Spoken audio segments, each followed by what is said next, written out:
बलूचिस्तान के शुमाल में कोयटा से चंद ही घंटों के फासले पर पहाड़ों के हिसार में एक वादी खामोशी से सांस लेती है। ये है वादी पिशीन, एक ऐसी वादी जहाँ सर्द हवाएं, सरसब्ज ज़मीन और बहते चश्मे कुदरत के हसीन तवाज़ुन की कहानी सुनाते हैं। वादी पिशीन अपने सरसब्ज मैदानों, जरखेज़ ज़मीन और मतदल मौसम के बायस बलूचिस्तान की दीगर वादियों से मुनफरिद मकाम रखती है। चारों जानिब बुलंद पहाड़, दरमियान में फैली सब्ज वादी और खेतों में लहराती फसलें, ये मंजर देखने वाले को देर तक अपनी गिरफ्त में रख लेता है।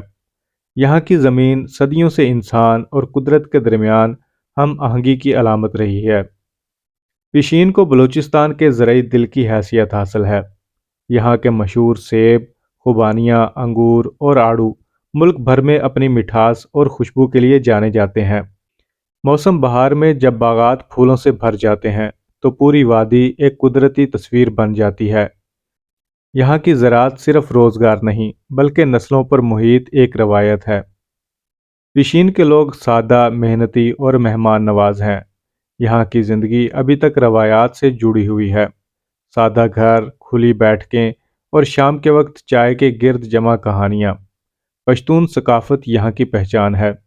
जिरगा, रवायती लिबास और कदीम अदवार अभी तक जिंदा हैं। वादी पिशीन कदीम तिजारती और कबायली रास्तों का हिस्सा रही है।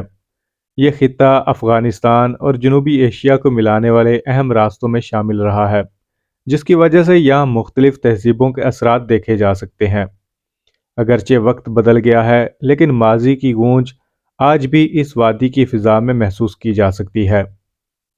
पिशीन का मौसम बलूचिस्तान के दीगर इलाकों के मुकाबले में ज़्यादा खुशगवार है। गर्मियों में ठंडी हवाएं और सर्दियों में हल्की सी खुनकी इस वादी को एक कुदरती पनाहगाह बना देती हैं। यही वजह है यहाँ का माहौल रूह को सुकून देता है। अगरचे पिशीन अभी तक सियाहती नक्शे पर नुमाया नहीं, लेकिन इसके हुस्न में कुदरती कशिश मौजूद है। बागात, पहाड़ों के नज़ारे और देही ज़िंदगी का सुकून, ये सब सियाहत के लिए एक खामोश दावत हैं। मुनासिब तवज्जो और सहूलियात के साथ वादी पिशीन बलूचिस्तान की उभरती हुई सियाहती पहचान बन सकती है। वादी पिशीन सिर्फ एक मकाम नहीं, ये मेहनत की खुशबू है, सादगी का हुस्न है और कुदरत के साथ जुड़ी एक ज़िंदगी है। ये वादी आज भी अपनी खामोशी में बलूचिस्तान की असल कहानी सुनाती है, सादा, सरसब्ज और सच्ची।